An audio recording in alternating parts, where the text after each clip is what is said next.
think the best thing I ever did was say this dream out loud to the people who care about me the most. And when you're stuck, you raise your hand. Having someone that can be there with you to navigate that without any sort of judgment. I'm Michelle. And I'm Whitney. This is the Use Your Fear podcast. Welcome to the Use Your Fear podcast. My name is Michelle. And my name is Whitney. And on today's episode, we are going to be talking about how fear gets turned into advocacy, especially for autism. So today we have Meredith on, and we are going to be diving more into the world of autism and find out her story. So welcome, Meredith. How are you? Good. Awesome. So would you like to give kind of your little elevator speech about who you are? And yeah. Okay. So I am a teacher. I have a 15-year-old son. He was diagnosed with autism just before his 3rd birthday. My biggest things for him were, what can I do to help him? Like, how can I make the world better for him, for others, for how can I make sure that he's getting everything he needs and not just him? And what about the kids that don't have resources or things like that? And so that's just what I've been doing for the past 13 years. Where do you fit yourself into that? I didn't hear anything about you.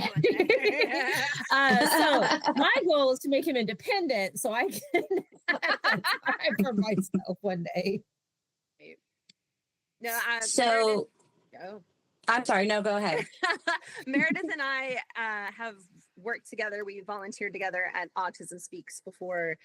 We've done media together. I know her son. Her son is the best. I think the last media tour thing we did, he brought his Godzilla around and he had to have that at all times, and it was the best.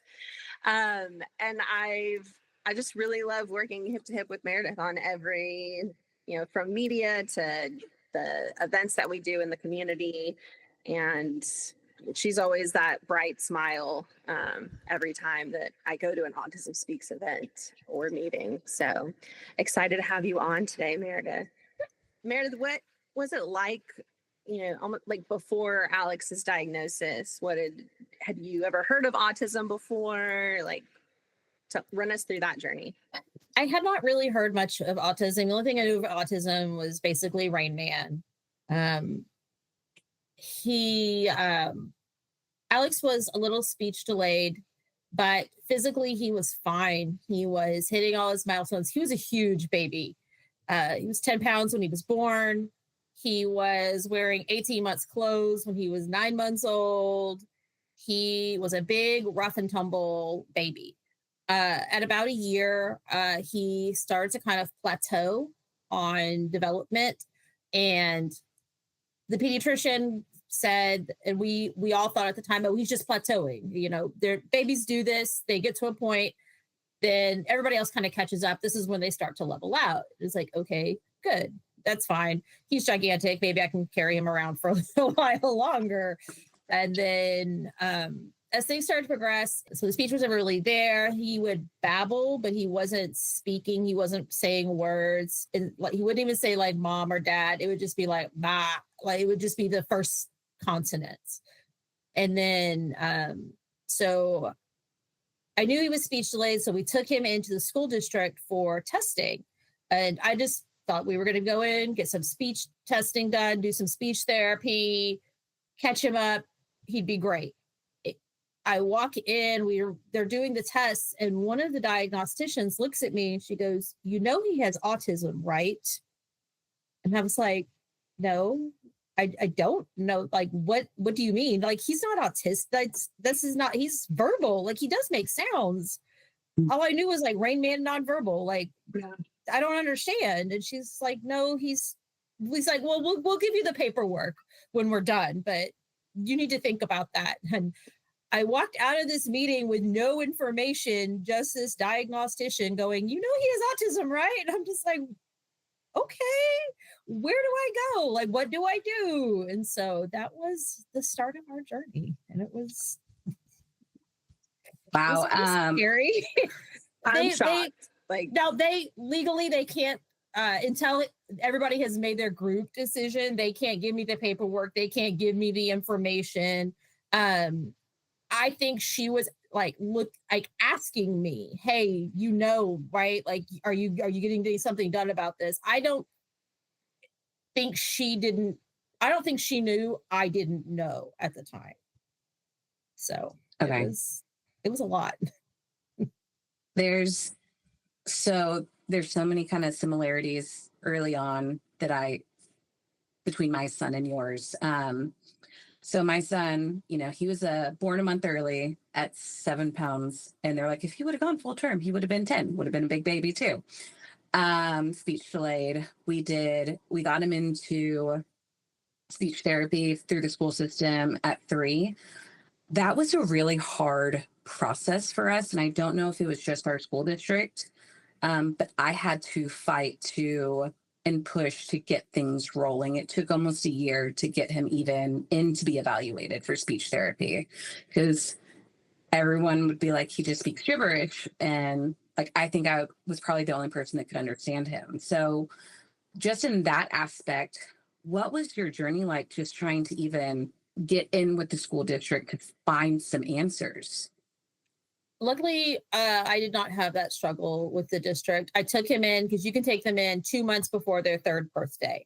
I took him in, like I made the appointment for like the day after that set time period. And they immediately said, hey, you know this, right? His birthday was in May. So by the time all the paperwork and everything got done, it was like the middle of May. And it's like, I'm not going to start you in school for 2 weeks and then have to start over again. So they immediately set it up for him to be in PPCD 3, so the 3-year-old class, immediately starting the next school year. They gave him speech and occupational therapy, and I wanted more time for both, but the school districts are limited on what they can do legally and all the other things that go along with it. And so at that time, I began looking for outside help as well. And honestly, I ran into more barriers with insurance than I did with the school district. So that's insane. Like, so I mean, there's just so much similarities. Like, so when we were in Fort Worth, it was constant struggle. Speech therapists were getting moved. Then we go into COVID. I bring him to the private school I'm working at. So we're doing speech via Zoom. And then he's forgotten about because he's not at the school and stuff. And then we moved to Austin, and he's halfway through kindergarten. And at the end, they're like, we think he's dyslexic. And so we started, and I'm like, I did submit, he's been in speech, he's been in special ed.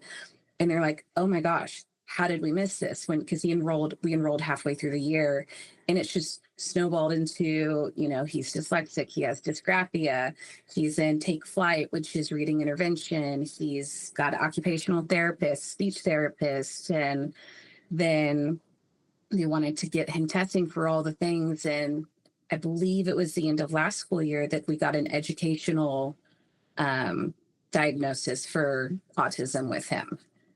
So have you just done the educational? Did you do the medical side too? So we originally started with just educational. But then I started, when I started looking for outside therapies, I was running into a lot of barriers. His pediatrician, when I said, hey, they diagnosed him as autistic at school, she's like, yes. She didn't argue. She's like, yes, that's great. Cool. And then we just kind of continued with that for a few years. And then his physical, because there's the gross motor skills. So that's the big motor skills, arms and legs and stairs and bicycles and that kind of thing. And then fine motor skills, which was the OT. And he was getting OT, he was doing okay. But his gross motor skills were falling really far behind. He was almost 7 years old. He couldn't walk upstairs. He would have to go like step, step, step, step, step, step. He couldn't, he was terrified to go downstairs. stepping on escalators was like I'd have to like just kind of pick him up and chunk him onto an escalator. Couldn't ride a bike. It was mine refuses. He's like, I'm not a bike person, I'm a scooter person, but he still doesn't ride a scooter. Yeah, no, he couldn't do any of it. Even tricycles, like he couldn't get the motions correct. And so I was like, okay, what else do I need to do? And that was where my advocacy really kind of started, because I was like, what else do I need to do? I knew I needed to do these things. Like there was all these steps you needed to do, but it's so overwhelming at first that you have to take a step back and like, okay, I have these things in place. Let's see how these work and where do I go from here? So I took him in for, I told my pediatrician I need to get a medical diagnosis. And she's like, well, I can't do that. It has to be through a neurologist, because the insurance wouldn't do physical therapy without a medical diagnosis. And then I took him in for a testing at the neurologist, and they're like, yes, definitely. And he needs to have an EEG. So they needed to do the brain scan, because I didn't know this at the time. 1 in 8 kids with autism has epilepsy. It's less than 1 in 100 in the general population. Okay, this just blew my mind. Because I just got diagnosed with epilepsy. So like it's like nobody else in my family has it, or chronic my brain is spiraling right now. that could be a whole other episode, guys. But so we took him in, and they said, oh gosh, he's having multiple seizures a day. He was having absent seizures. They only last like 10 to 30 seconds. And they asked me, is he spacey? And I'm like, he's ADHD and autistic. Dude's super spacey. Yeah. Like he would be talking and he would just stop talking. He would be doing something and just stop doing it just for a second and then go back. And I didn't know if that was the ADHD or the autism or a combination or just who he was. And it turns out for like 5 years that I could recall, he's having multiple seizures a day. And so that's when some serious mom guilt set in, because it's like, how did I not know that this was happening to my child?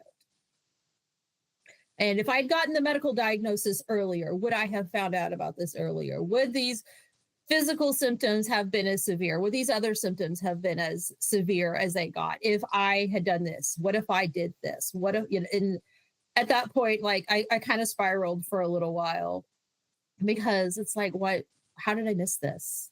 How did I not know? How did how did this happen?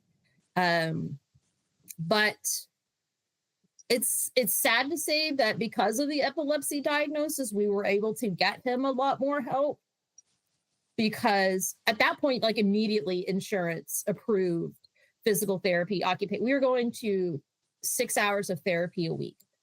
So you do an hour of speech, OT, and then PT twice a week. He was at tier, and it was amazing. And he made so much progress. But even then, it's only 25 days a year with the epilepsy. And with autism, it was only 10 days a year, but they won't combine them. So it's only the 25 days per year that's covered by insurance. So. What? Yes.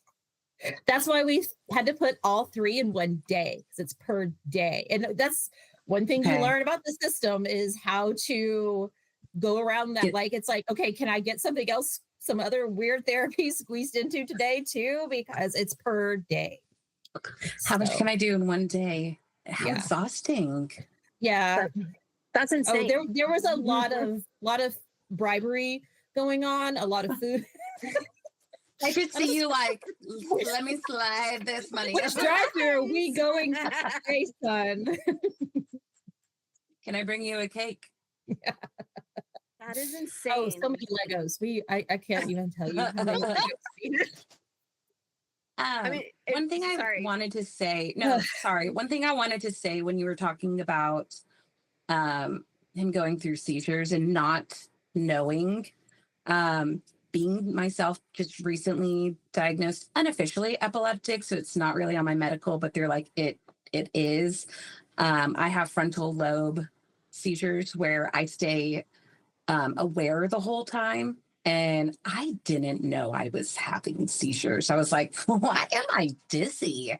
And it was happening a lot to the point like I just didn't know. So how could anybody else know if I'm personally having them and I didn't know? Like I told my neurologist and she was like, let's get an EEG done. That doesn't sound right. And I did, and my electricity slows down in my brain. So that's where I get this like vertigo-y, like out of body like feeling. And it's 20 seconds, maybe tops.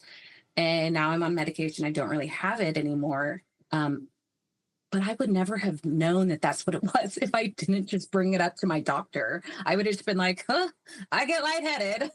Weird. So so just as someone from that other side, like, I didn't even know. And when I asked him about it, I'm like, so what happens? He's like, I don't know. I'm like, you just dropped your iPad. Like, what happened? It just happened. Like for him, it's a jump. He doesn't remember it. So like, okay, he couldn't explain it to us. He's not aware during it. No, he's not. I am. No, he's not. Because like it would be like one really vivid memory I had right after he was diagnosed with the epilepsy. We were still trying to get on the correct dosage of medication because I mean they taper it up and that's great. That's what I want. But we were at a park and we were playing Pokemon Go. And he was walking around with his little iPad. And I had my phone and he was behind me. And I just hear his iPad hit the ground. And I turn around and I look and he's just standing there. Like he's still holding it. And he's just standing there. And then he just like wakes up. He's like, I dropped my iPad. And I was like, you dropped your iPad like 10 seconds ago. And so noticing things like that was when I started to realize what those episodes were with him. I mean, I was a clumsy child. I don't think I'm a clumsy adult. You should. Oh, I fall down all the time. My legs are just bruised. Like it's. I have fallen downstairs multiple times. How many times have you seen me in crutches? I don't even. It just all blurs together. I have like boots and the little like shoes. Mm-hmm. But it's like I'm a clumsy child. I just thought maybe he was clumsy too. We knew he had some motor skills issues. Is it just the motor skills issues? Well, it was motor skills issue, but it was electrical issues in his brain as well. God. So I mean, like I said, I kind of like had that mom spiral and guilt. And it's like I wish I would have known to get this medical diagnosis sooner. I wish that I had known to get the EEG done. Autism has been a more relevant conversation for a good 15 years now, and they are still putting pieces together. When he was young, he had issues with constipation. It was bad. We almost had surgery 2 separate times because he was so messed up. And it turns out it's a sensory issue. They don't always realize it. And then they don't go or they don't want to go. And so it becomes more of an issue because of autism.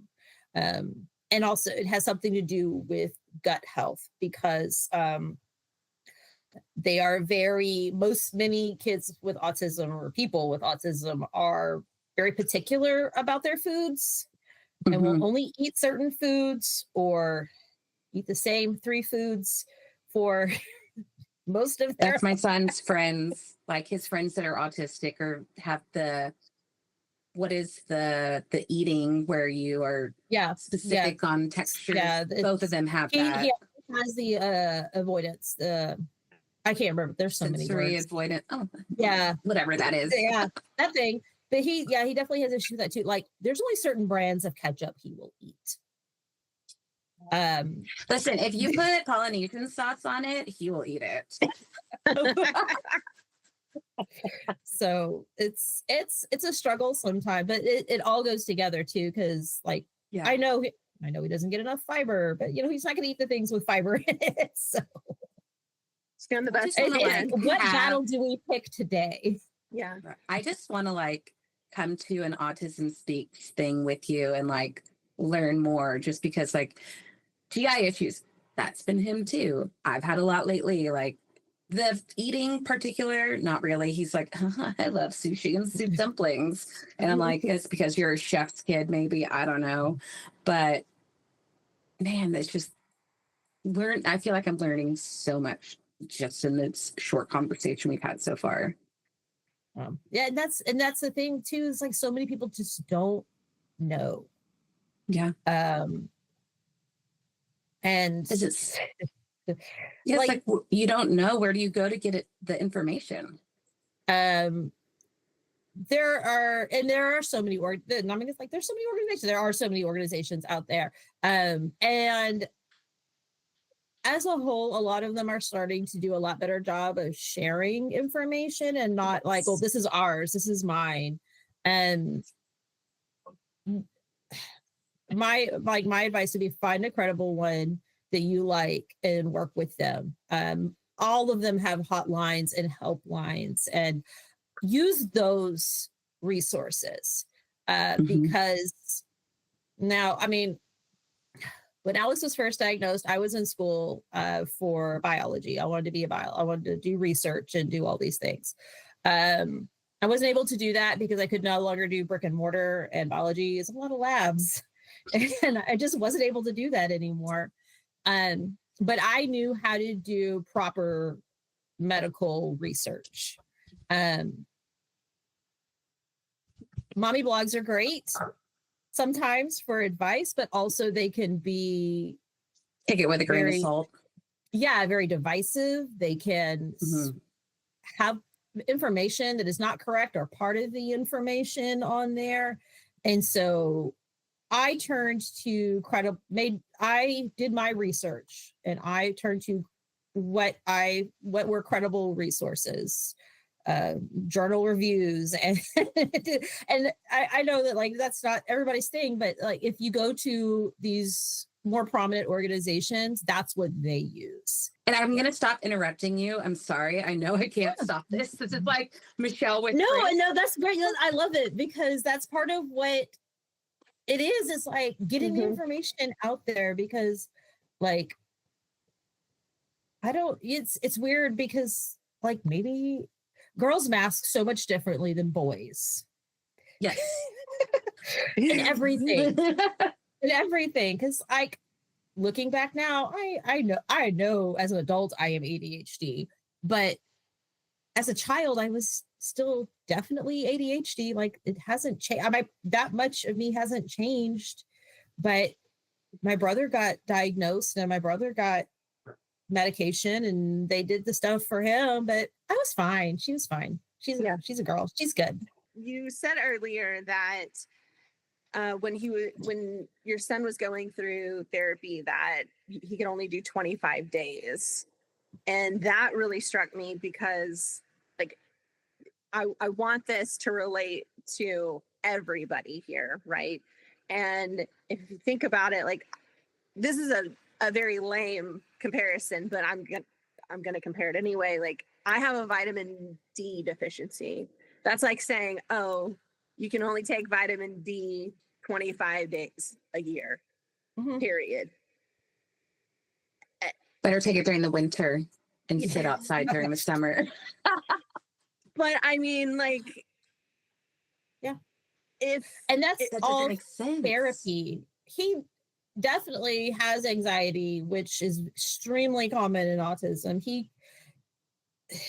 It can get really bad sometimes, even a noise in the house. What was that? What happened? What was that? What's going on? It's like, it's okay. When we go to the grocery store, how many items are we getting? It's the grocery store. I'm going to be honest, I don't know. And it's all therapy. It's if I want to take him to see a therapist or any of these therapies, we would have to cram it all into one day to get the most out of it, which is not healthy for anyone, especially when he was like an 8-year-old child. Like, you go to 4 hours of therapy a day and see what kind of not happy person comes out of this or what you get out of it. Because by the time you get to the last 2 hours, you're already exhausted from whatever it was you were doing previously. So, I'm just like, oh, well, you think about if you would be allowed to get the proper therapy, like that would actually cost less money in the long run. Because like that would actually benefit that person to be more, active and to know how to move about in a healthy way for them in the world and be more independent. And it's just wild that no, you just get 25 days. That's all we'll pay for. Yeah. Sorry. Okay. So we talked about you learning about Alex's diagnosis. You talked about having mom guilt. What were the other mom fears after hearing the diagnosis? Some of my biggest fears for him were what was his life going to look like. I didn't have a great understanding of it at the time. Institutionalizing wasn't a thing anymore, so I wasn't concerned about that as much. But especially as he got older, the gaps started to become more noticeable. And it's just, I want the best for him. I want him to be as independent as possible. I want him to have friends. I want him to be able to go out on his own. And my fears for him were not being able to do those things. I quickly got over that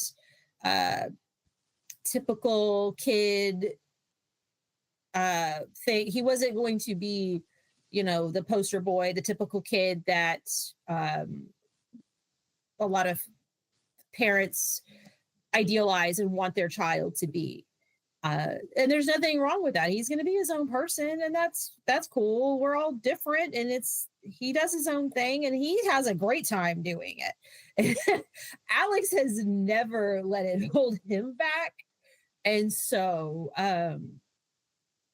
why should I put my thoughts of what he should be on him when he's living his best life? So yeah, he has his interests, and he is deep in those interests. What are his big interests? His biggest interest is Godzilla. He saw the 2014 movie. I mean, he was 4 years old at the time. And he just saw this cool Godzilla, and he wanted to learn everything about Godzilla. We now own every single Godzilla movie. People are like, what Godzilla should I get him? And I'm like, I don't know. I'll have to look, because we have all of them. All the comics, all the movies, all the books. He has this one doctoral filmography dissertation on the Godzilla films, and he has read it multiple times. So he knows all of it. We've started going to conventions. Houston has an amazing anime convention, and we've gone to it the past 4 years because they had the Toho Godzilla store. And I am Godzilla's mom. At that's people like, oh, Godzilla's mom. Like, if they see me without him now, because I let him walk around with a walkie-talkie. It's I'm comfortable with him being, on his own a little bit. He answers me. If he didn't answer me, it'd be a different story. But he walks around on his own, and I'm walking around, and that's how people recognize me as Godzilla's mom, because he dresses up as Godzilla at the convention as well. So he has definitely found his I love it so much. I'm so gonna start calling you that. I had no idea. But he's gotten into anime and manga, and he really loves it. And that is a great little niche for him. And it's super creative, and he is super creative, and he comes up with all of these stories, and he wants to combine all of the stories that he reads, and he comes up with all these little worlds. And it's watching him do that kind of stuff is great, because he's living his life. He's having a great time. So he advocates for his great time all the time. It's pretty funny. He's like, this is what's happening. I'm like, okay, yeah, I'm down with that. Oh, he's very good at giving directions. He is. I was like, I wish I was this good at giving direction. They're very clear and precise, because that's how he likes them. Yes. What helps you? It's so debilitating hearing all this stuff about insurance and doctors and schools, and how much you've had to like fight your way through just for your own son. We haven't even gotten to your overall advocacy yet. But what helped you get from being stuck into moving into action? I didn't want to be ignorant to his situation or anyone else's. I said earlier about educating myself. I was like, I love school. I'm that person. If I could be a lifelong college student and just take all these great college courses, that would be me. But you can't do that and like buy things. That's really annoying. But I love that should be a job. It should. I want to be a researcher one day when I grow up. You should. But I approve that message. But that was what it was. It was just the research and finding the things. Okay, finding what's going to help him, what's going to help others. How am I going to do this? If I had just sat there in my nothingness, that's not helping him. And that was my biggest thing, was helping him. I know I learned that from my mom. When I was 7 and my younger brother was 4, our dad was killed in a car accident. It was in April. My mom had quit her job in January of that year to go back to school. So we were suddenly without an income, and she's a college student with 2 little kids. And she didn't stop. We didn't stop doing things. We didn't stop going places. We didn't stop our lives. There was like a 2-week period that I remember that things were extremely different. We stayed at my grandma's house for a little bit, but once we got back to our house, my mom tried to make our lives as normal and ongoing as possible. And for my son, I wanted to do that. I don't shy away from going and doing things. Do they always work out? No. Are there times when we have drug a kicking and screaming small person or a larger person now out of some place? Yes. But shying away and hiding and not doing anything about it isn't going to change the situation. And so moving forward and pushing through and learning what's best for him and me and everyone around us is just what kept me going and all of that. We all have our moments, right, where we sit and we just need to pause for a second and, let's be with the feelings and take it all in. But the fact that you just kept going, and your son is such a good resource. What were the first big wins that you can remember, or even big or small, whatever, the first wins when advocating for Alex when you guys were in that time?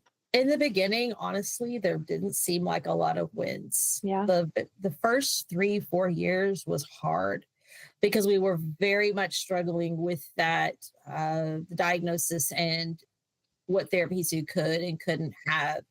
I don't want to say getting diagnosed with epilepsy was a win, because that was when he started to get therapy. That's But that part was of our your journey. biggest win. That's part of your journey was getting that extra diagnosis. And that was as hard as it was a win, because finally I can do something about this. Change doesn't come quickly with insurance and legislative. That was the way we got our win. When I watched him walk up a flight of stairs, like just normal stair stepping, like I was like, I teared up, because he could walk upstairs now and he wasn't scared to do it. He was so scared of stairs and he could do it. And that was like one of those times. It was just finally seeing what was changing with him. It's like you guys share those big wins together. Like he can feel it just as much as you can when you guys are going through it. Yeah. When you talked about it was early on the codependency. Oh, I 100% know. I yeah, codependent with my child. Yes. But he needs me. I mean, I don't want to always be that way. I want him to be independent, but right now, like, he's all you have. Like, yeah, he didn't have a voice. Yeah, literally didn't have a voice for a while. And I want to make sure I'm that voice for him, but I also want to teach him to be that voice for himself. Yeah. And that's with some of the things that we've started doing recently. He is being his own voice, and that's the goal in the end. So remind me, how old is your son now? Like we said, 15. 15. So you talked about codependency, and that's a huge thing, I think, for all parents that are going through any child that has any kind of developmental disabilities or whatever that looks like, or just children in general, let's be real. But so what did you have aha moments where you recognize like your own codependency, where you had to take a step back? That wasn't like, oh, this maybe isn't healthy. Maybe I need to redirect. It was really hard for a while because I was a single parent. His dad is a fun dad. He loves his dad. There's nothing wrong with his dad. He's just the fun dad. Yep. And I am not always the fun mom. You can't be. Someone has to put the boundaries down. With him, I've always known that it's there. He has, my son has an older half brother. He's 12 years older than him. He did Boy Scouts for a long time, and I was Scoutmaster at one point. And I would have to bring the infant / toddler at this point along with us. And I didn't always trust other people to watch him. And that was partly me and partly him and partly just, yeah, I was like, well, what if they don't do this? And what if they don't do this? And what if they don't do this? And it's like, he'll be okay. But I didn't want to let that control go. My mom was the only person that, if he was there, I was cool. Like if he was there, I was fine. I wouldn't worry or anything like that. If he was with any other babysitter, I was like, what's going on? What's happening? And like texting them 1,000 times. And like I said, I always kind of knew I was codependent. So it was never an aha moment. It was always like, it was always there. I was always there. Yeah. What do you do to fill your own cup now? I have started getting back into reading. I'm on Book Talk. I do. Yeah, you're perking up right now. You have no idea. I read my mom books. Yeah, Art smut. Yes. So yes.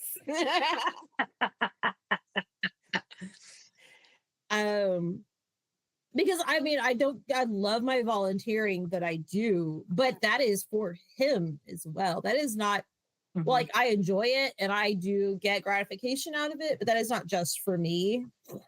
No, the reading is definitely just for me. Nice. You need something just for you, for sure. Mm-hmm.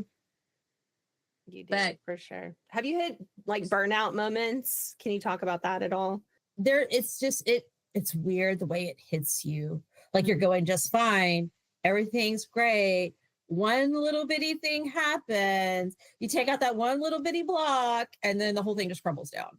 When my son's having a meltdown, I am calm, cool. I can get through it. Everything's great. I calm him down, do what needs to be done, get him settled, and then I just go to another room and collapse. Yeah.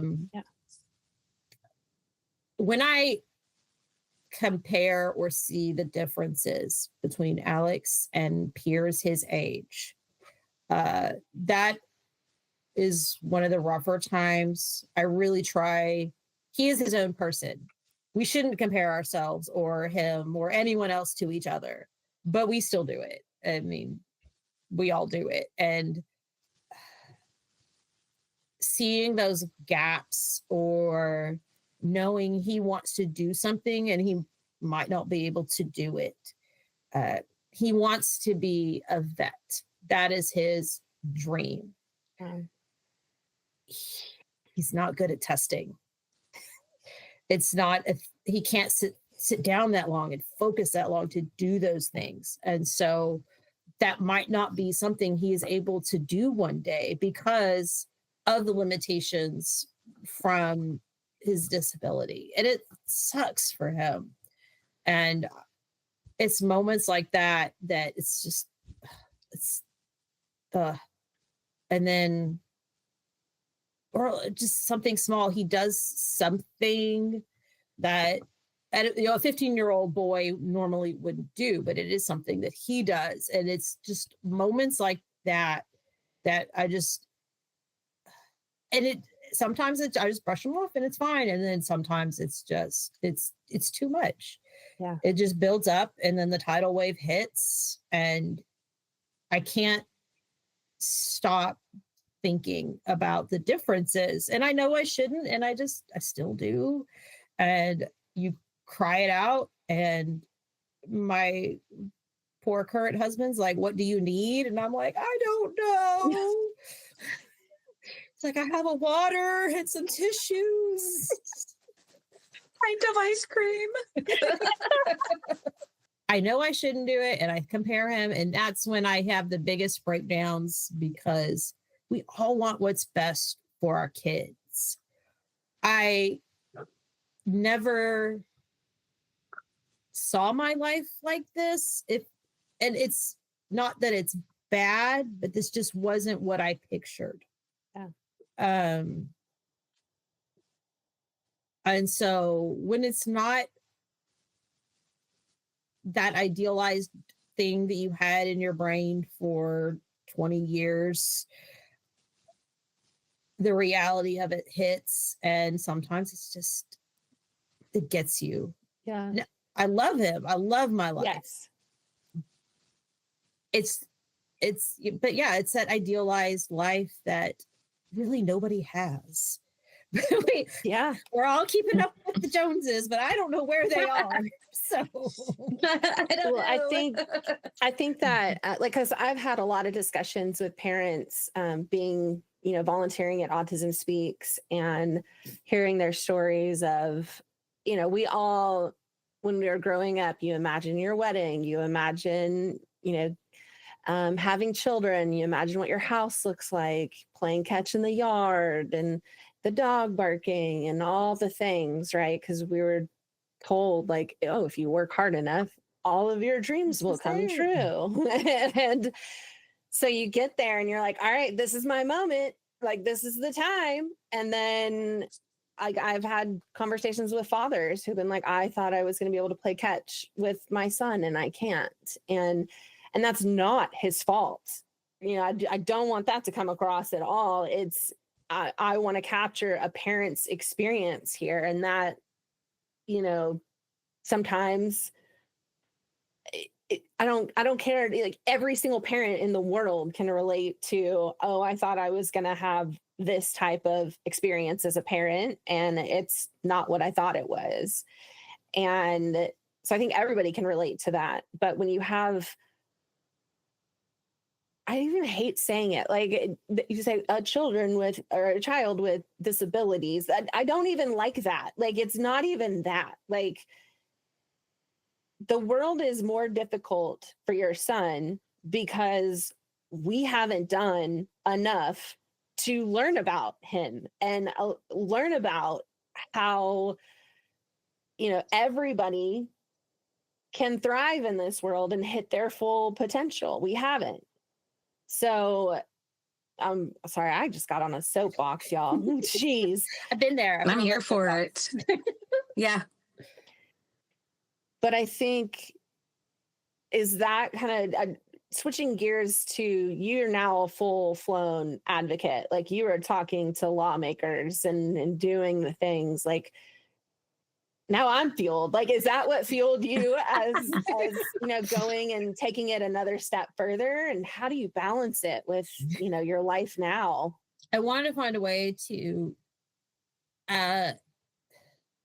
make things more equal for him and others. It shouldn't be this huge disparity. It shouldn't be this, I don't even know how to say it. Yeah. And one thing that I've come across is a lot of parents don't like, oh, I don't want that label because then they're less than. Well, they're not less than. This just shows they see things or they learn things differently. And we just need to figure it out. We need to do what's best for them. They all have special interests. They all have something they're good at. And I know that's cliche too. Like, oh, there's something they're great at. But they do. And it might not be what you think. I worked as a special education teacher for several years. And I had one girl who could alphabetize like nobody's business. That girl was fast. I could alphabetize that fast. Yeah. And girl was good. She was amazing. And it's like, can't we find something that she can do? Sorting or something? Like, she'd be amazing at that. Like, find her a job if she wants one. Like, let's do what's best for her. My son loves animals, which is why he wants to be a vet. His dream is to work at the zoo and work with all the different animals. And he can do it. We just need to find the right pathways to get him there. And there are so many barriers in the way. And it's like, why do these barriers need to be there? Why are we discriminating basically against these people who have done nothing wrong? There's nothing wrong with them. No. These barriers need to be out of the way. Yeah. And so that's a lot of what drove me to do it and become more involved, because both as a teacher and a parent, I have seen what these barriers can do to people. And it's just like, they don't need to be there. The lack of protection too that's another. I think as women, we see that side and resonated a lot with it, because I grew up where I twisted myself into a pretzel because I thought, I'm going to be pleasing to others. And I like it when people smile around me, and I like that people like me. And people who are on the spectrum, they don't have that sense. So it's like, going through typical society, and having someone with autism there, it's like a ton of bricks. It's like, I always say a ton of bricks. Can I stop saying that, by the way? Could you please? I'm really tired of that phrase. But it just comes like a smack in the face. It's just like, whoa, this is not how I normally interact with someone. They usually don't tell me like it is. They're not completely, and that's what I love about, I think, being a part of the autism community and interacting with the parents and the kids, because it's real. There's no faking like nothing. I'll walk out of I'll be getting ready in the morning and I'll come out of my room and he'd be like, "What are you wearing?" I'm like, "What's wrong with me?" Is that how you turn your passion into like broader advocacy? And how did it come about? Like, I'm sure, as all things do, that just falls in your lap, right? Like, come on. So in my quest to learn all the things, Autism Speaks was one organization I became very, very involved with. And then there was also Autism Society of Texas. They also have a helpline. They have a lot of great resources. At the time, they had more, because it's Autism Speaks is a nationwide organization. They have the resources locally, but they were sometimes harder to find. It's gotten a lot better. Yeah. But in the beginning, Autism Society of Texas had the more Texas stuff and Texas disabilities and Texas this, which is a lot of things I needed information about for Medicaid and things like that. And so I started following them on Facebook, and like they would pop up occasionally, and I'd already gotten really involved with Autism Speaks, so I was not looking for anything else. I was overly involved. So I couldn't say no because I wanted to do these things. I wanted to help. And like for me, it was like it's not like I'm over, it's like doing too much. I'm just doing what needs to be done. And this thing just popped up one day on Facebook, and it was Advocacy at the Capitol Day. And I was like, man, advocacy is always something I've really wanted to become more involved with. Autism Speaks, like I said, is more nationally. They have this great national day where you go to you go to Washington, D.C., and you do all these things. And I've always wanted to go, but financially it wasn't feasible. And so I was like, okay, cool. This is something local. I can drive to Austin. Like, I got this. So it was in March, end of March, beginning of April. So it was right around Autism Awareness Day this year. I decided to just do it, just go. And I took Alex with me because, I mean, he was almost 15 at the time. Like, he needs to be involved with this. His voice needs to be heard too. And I want him to use his voice. I want him to learn to use his voice. And so we just went, and it was a great experience. And I learned a lot more about the laws and advocacy and things that were going on than I knew before. And especially with education and disability rights and things, a lot of that is state. A lot of it is state. And so if we're not involved on the state level, then we're not going to see a lot of the changes that we want to see. And so it just started that day. And then by May, I was speaking in front of the state education committee. That escalated quickly. Wow. Yeah. Right. That's how I became. I went to one meeting for Autism Speaks, and then the next meeting I was walk chair. Get you. I'm really good at that. Just ramp it up really fast. Here to here. Yeah. 0 to 60 immediately. Yes.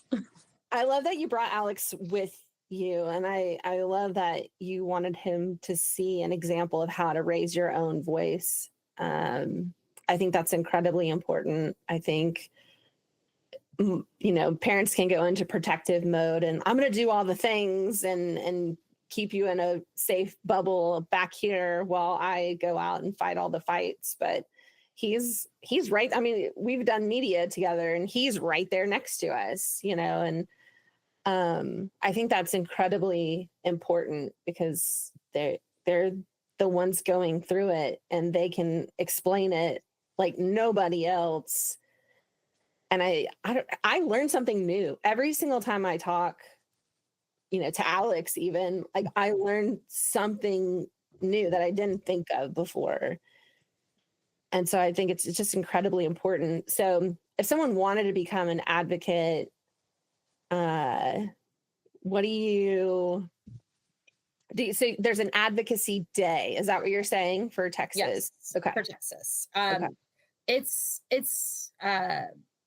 through Autism Society of Texas. It's their advocacy day. Other groups might have other days. That's just the day they choose. And in Austin, like, as I learned, there's groups there were several groups there that day, and there's always several groups there every day. And since Texas only meets once every other year, to me, those days are more important because there's fewer of them. And to get your voice heard, you really have to speak up. I mean, the next time we go, Alex will be almost 17. Yeah. And self-advocacy to me is more important than being a parent advocate. He's the one living this. He is the one going through it. He is the one that is, I mean, yeah, I'm affected by it, but he is greatly affected by all of these things. And so it's important that there are self-advocates out there to their stories, because everybody's different. Everybody has a different journey, and there's no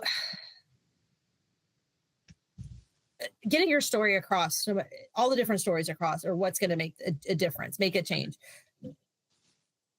Him going into the offices and speaking to these representatives and senators, they were surprised that he was there. And they're like, and all of them are like, oh, I'm so glad you came out today. What does he learn from self-advocacy, would you say? Because it's still very new to him, it seems like. So he didn't speak before the committee, but he spoke to a lot of senators, and he told his story, which is, it's a rough story about something that happened to him at school. And he learned that other people will listen to him. That the one lady commented, she's like, "I'm so sorry that happened to you. This needs to be fixed." We left one representative's office because she was like on the phone, and we went in and spoke to her aides and told them, why we were there, gave them all the information and spoke to them for a minute. And, they thanked us like they always do. And we were going to go off to the next office. And we walk out of the hallway, and her aide comes back out. They're like, "Hey, can you come back? She wants to speak to you. She heard you talking." And so Alex told his story again to the representative, and she talked to him not like a child, not like, "Oh, poor little buddy." She spoke to him, and he was like, "Wow, she really talked to me. She really listened to what I had to say." And even in those couple days, he's like, "That person didn't listen to us." And I'm like, "No, that person didn't really listen to us." And he's like, "Oh, that person really cares. They listen to us." And he was able to kind of differentiate who he felt was listening and on our side. And him getting to see that people did listen to him was huge, and made him realize that mom wasn't just dragging me along in this button-up, uncomfortable shirt because whatever. That it was important for him to be there and to tell his story, that his story meant more coming from him than it did from me. He was in 8th grade, and he has a behavioral intervention plan. It's part of his individualized education plan, his IEP. He has a BIP. It's there. You know the rules. I know the rules. I'm a teacher. I help set the rules. But I also have always made sure he knows his BIP. He knows what his supports are, what he's supposed to get, so that he understands that when these things start happening, we're trying to help him. We're trying to help him find his center again, basically, because he's having a meltdown or something is happening. His teacher, he is a teacher and aides in the room. He was in inclusion classes, but he had a home base, basically. He was in his little home base room, and his teacher was out of the room, but there were aides in the room. I mean, it wasn't a non-supervised situation. But something started to happen. He started to have a meltdown. They placed him in the sensory room, which is where he's supposed to be. But in the sensory room, he's supposed to have a manipulative. He had this really big bean bag that he could play with and it just kind of help him get all his little anxiety and anxiousness out. Yeah. An assistant principal was in the room and told him he could not have it. And he needed to sit down and calm down because that works, right? And stood in the doorway. So he's in this, it's not a big, it's like a big closet, but it is meant to separate him so he doesn't break things, he doesn't hurt himself, he doesn't hurt other people. Like it wasn't the room's issue, but he is standing over him basically in the doorway telling him to stop. Okay. Alex started to yell, I get my beanbag. I want my beanbag. It's in my bib. He knows. Yelled. He knows. I mean, he yelled, it's in my bib. And the AP refused to let him out of the room to get it. And so Alex pushed past the principal to get his beanbag and he went back to the room. But when Alex pushed past him, he pushed him, and that's considered assault. So they brought the police in. They threatened to have him arrested. They weren't following his bit. Yeah, they're like, oh, well, things escalated. Yeah, because you weren't following the plan in place that you put in place. So we were arguing about the discipline bill because there was a recent discipline bill that passed with amendments that we fought for. But those amendments were not originally in this bill. And so we were there to speak about the need for these amendments for special education students.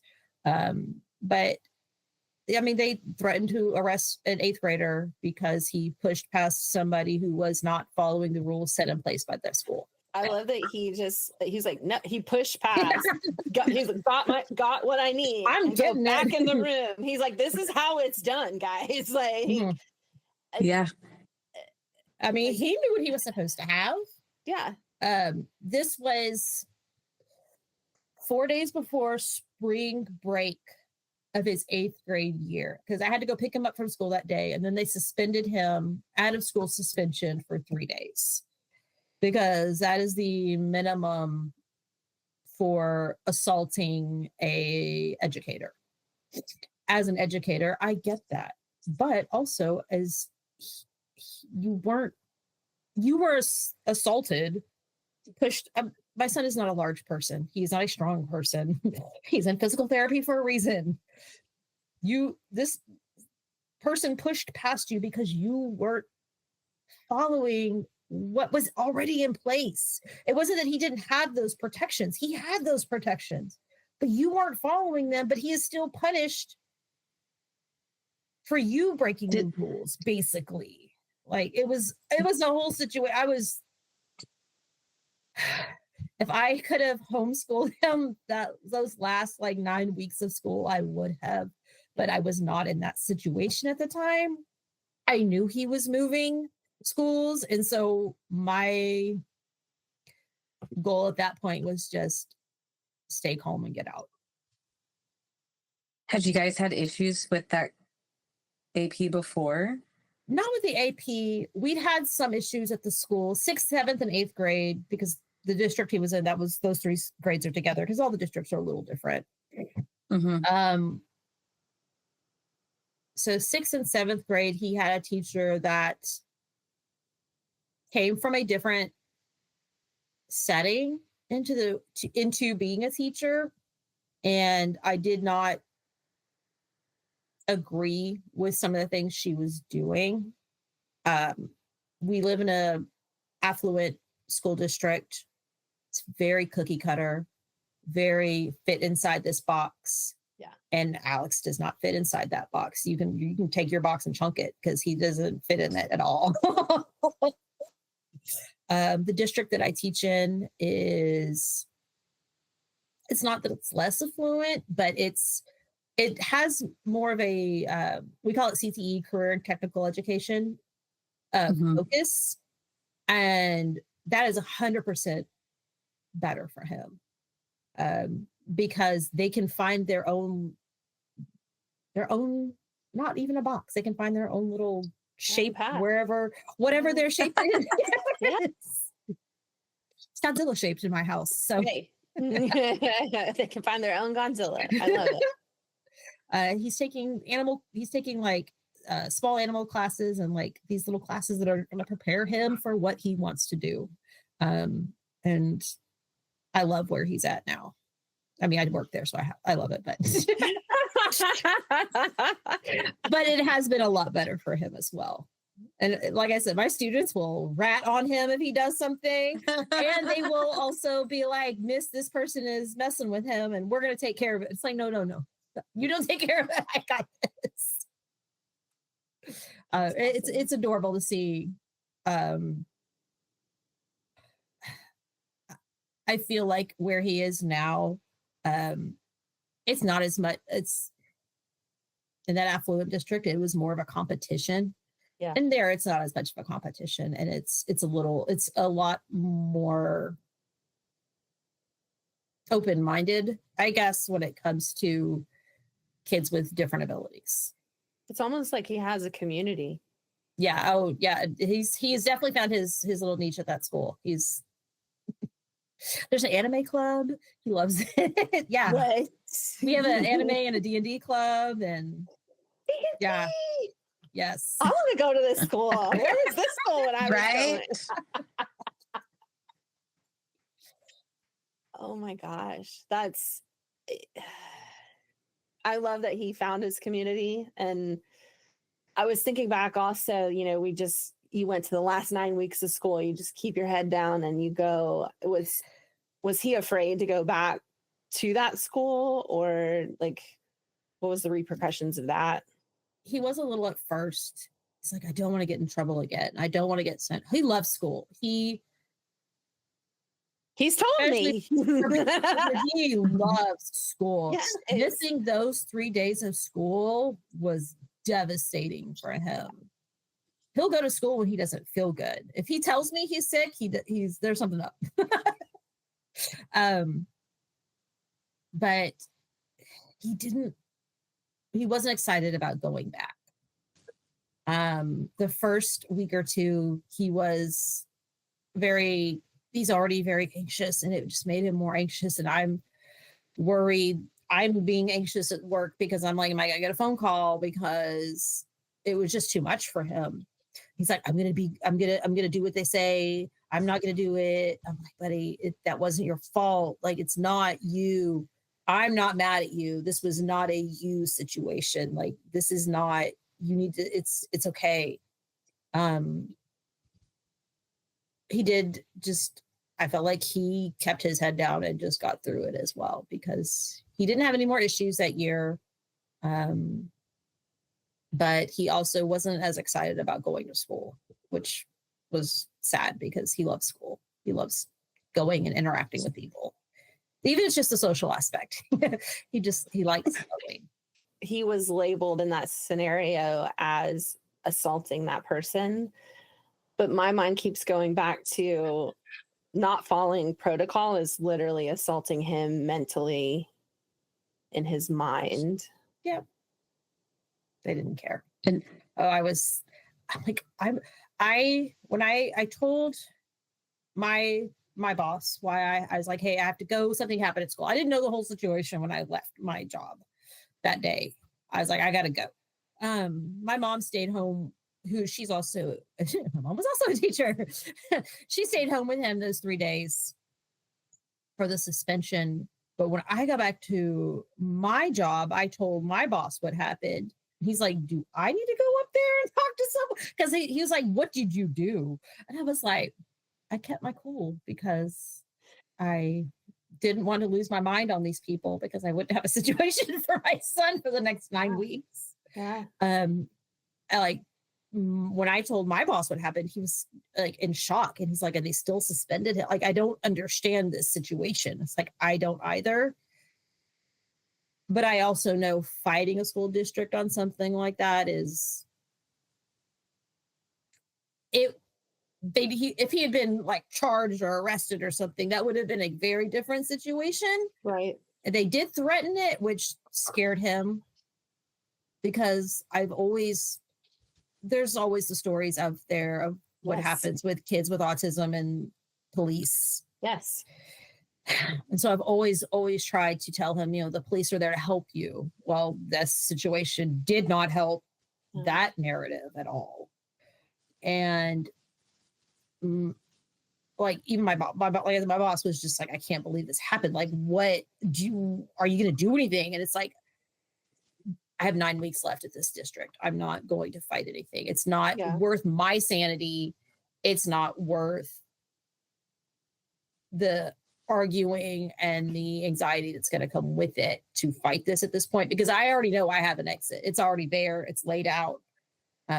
If he was going to be staying in that district for whatever reason, then it would have definitely been a different situation. But at that point, it was just keep your head down until we can get out of this. My mom's a teacher, so I also grew up, as a child of a educator. I've had, I work in schools now, even though I'm a culinarian, but some of like these stories about the power trip, I guess, almost, it brought me back to when my daughter, she turns 21 on Wednesday. What the hell? How old am I? I'm old. Yeah. I knew it when she was a baby. Yes. So newborn. In elementary school, she had sprained her finger.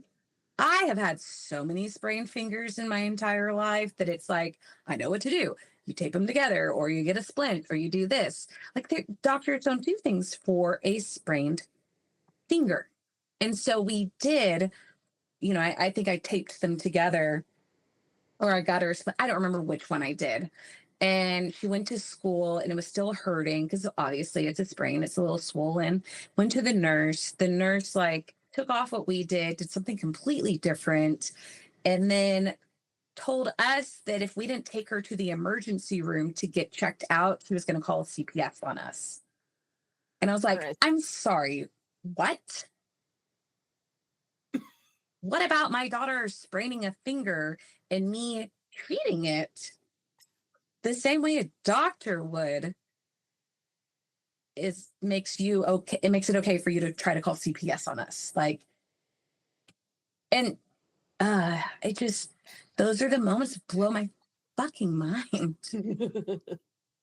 And I don't have that extra level of, her having autism on top of that and her not, I just can't even imagine that moment for you as a mom going through that with him. When I got to the school, he was in an office, he's just sitting there in a conference room at the table, upset. The cop is standing there in the room with him because the cop wouldn't leave the room because he assaulted someone. And they're talking to me in the hallway, and I'm like, can I get in there? I need to go. You can tell me this whole little story that you want to tell me later. There's cameras. We'll figure it out. The truth anyway. So can you just let me go see my kid? Because he is I can see him through this window and he is visibly upset. I don't care what he did. I don't care if he did purposely punch anybody at this point. He is visibly upset. We can talk about this in a minute. Yeah. And no repercussions came to that educator for. Nope. I filed a complaint. That's all you can do. Yeah. They'll investigate. Has he had issues with maybe police since then too? He's a little more nervous of them, but the cops at the school that I'm currently, because it's a high school, there's cops there. Yeah. It's high school. There's a police officer there. Yeah.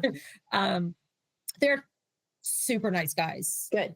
And I made sure to introduce him to them, and he has kind of gotten to know them. And so he's more comfortable with cops again.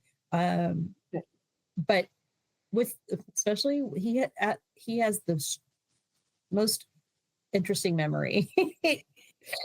He remembers everything. It's like, hey, why aren't you wearing that purple dress that you wore 6 years ago? It's like, what?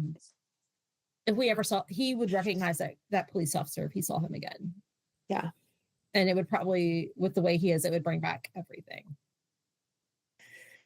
I mean, and with this, to me, the schools are so weird too, like what you said, because like, okay, so in elementary school one day, he was getting off the daycare van and he fell.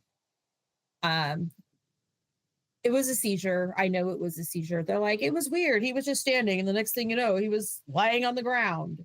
I'm like, yeah, that was a seizure. Yeah. I told y'all, like, he has a seizure action plan thing. But he hit his face. He had this big bruise and this little cut on his face. Nobody daycare or school. Nobody bothered to call me. And this happened at the beginning of the day. Nobody bothered to say anything. Okay, I picked him up and I'm like, what is wrong with your face? Like, what happened? And he's like, I don't remember. Because it was a seizure, so he doesn't remember the. Yeah. And then you're like, who does? Like, what? Who can tell me what happened? Like, the school assumed the daycare was going to say something. The daycare assumed the school was going to say something. And so nobody said anything. And I was just like, okay, thanks, guys. If he had just showed, I was honestly surprised his teacher didn't ask me about it. Because I loved his elementary school teacher. She was amazing. She helped him so much. I was honestly surprised she didn't email me and go like, what happened? When he broke his arm, he fell down, landed directly on his elbow. And he got a hairline fracture on his elbow. And he was like, he got up and kept playing soccer. And a little while later, he was like, my elbow hurts. And I was like, well, can you move it? And he could move it. And then it was like an hour or so later, he's like, Mom, my elbow really hurts. And I was like, well, if you're saying your elbow hurts, it must be pretty bad. So let's go to the ER. Oh, that is, yeah.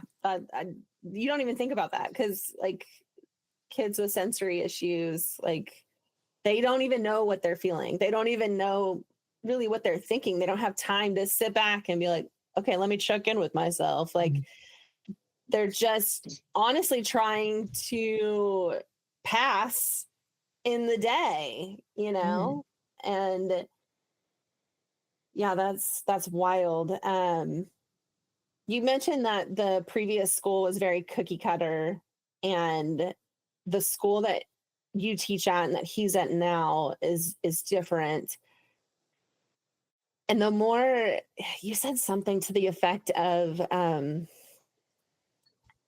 instead of like doing what's right for the school, kind of doing more what's right for the kid.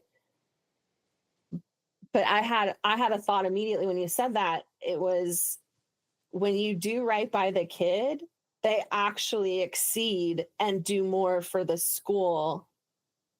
Like it's just they're happier. They're not masking. They're living up to their actual potential, not what somebody else, someplace else, some other building thinks they should be.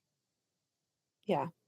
It's hard. You're a teacher. You know how hard, like how many students do you have in your class? I mean, you have a different school, but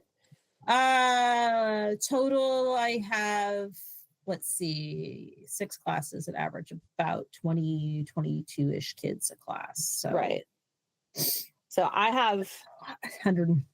Yeah, I have 30 kids. Yeah, I have a couple stepbrothers, and they talk about how in some schools they've had 50 kids and there wasn't even enough desks in the room for all of them. And it's, I don't want to sit here and be like, this is the school's fault, this is the teacher's fault, they should know better. Like the system is broken overall across the board. So with that, what would you do to fix it? I just came up with that question, by the way. Ooh, education. Fixing education is the district that I'm in now. I really love our model. Our kids have a lot of choices. And they get to make that choice. Do you want to take CTE classes? Do you want to do welding or auto mechanics, or, do you want to do dual credit and get some college credits out of the way? Do you, what do you want to do?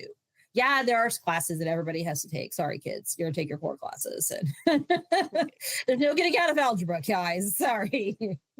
Oh, shucks. But they have a ton of options, and they get to make that decision. And yeah, I mean, you have your parents and you have your teachers with their input, but college isn't for everybody. No. Like, it just isn't. And being able to, and the previous district he was in, that was the goal, was college. There was one high school in the district that focused on CTE, and there was not a whole lot of programs in the rest of the high schools. I mean, they all have some programs, but not to the extent of where I work currently. And what is, and just to clarify, that's the career and technical education. Okay. So that is auto or ag or all that kind of stuff. We have a specialized high school that the kids can go to, where they learn plumbing and HVAC and culinary and vet tech and cosmetology and paralegal. Like, they can learn all these things and be able to have these skills when they leave high school. And that gives them a start that they need. Everybody needs to be able to do what they have more of a passion about, because then you will be more successful at what you do. You're bought in every day. Yeah. Did I want to do, like, teaching is my second career. Did I want to do my first career? Not really, but it's just where I was at the time. And so that's where I was. How do you get into a school like that? Like, I've always seen them, but I'm like, is it public? Is it private? Is it like, how do you get in? Our district is, I mean, we are a public district. We actually have open enrollment, so other kids can come to our district, which they do. So we have our main high schools, and then the technical high school, you have to apply. There's only a certain number of spots per programs, and they look at things not even as much at grades, because a lot of these kids, you might be a great electrician, but your grades aren't great, and that's fine. They look more at things like attendance and discipline and things like that. So that's a great thing that they have. And then the regular classes that you can take at the schools like that, there's no requirements for those, except for if you have need a prerequisite of some sort. So they get to experience those things. And then maybe you get into the healthcare classes and realize, I do not want to do this. Yeah. Well, you learned that at 16 instead of 24 after you've paid for all this schooling, and now you're kind of stuck there for a while, because what else are you going to do and make money and be able to support yourself? Thank you for listening to Use Your Fear podcast. Oh, great. You can watch full episodes on YouTube, listen on all major podcast platforms, and support us on Patreon for additional cutting room floor footage. Follow us on all social media and visit our website at useyourfear.com to connect. Or if you've got a fear story to share, we'd love to hear from you. Please share and support so we can continue to have these meaningful conversations so others know they aren't alone. Have a great day. Have a great day. Bye. Bye.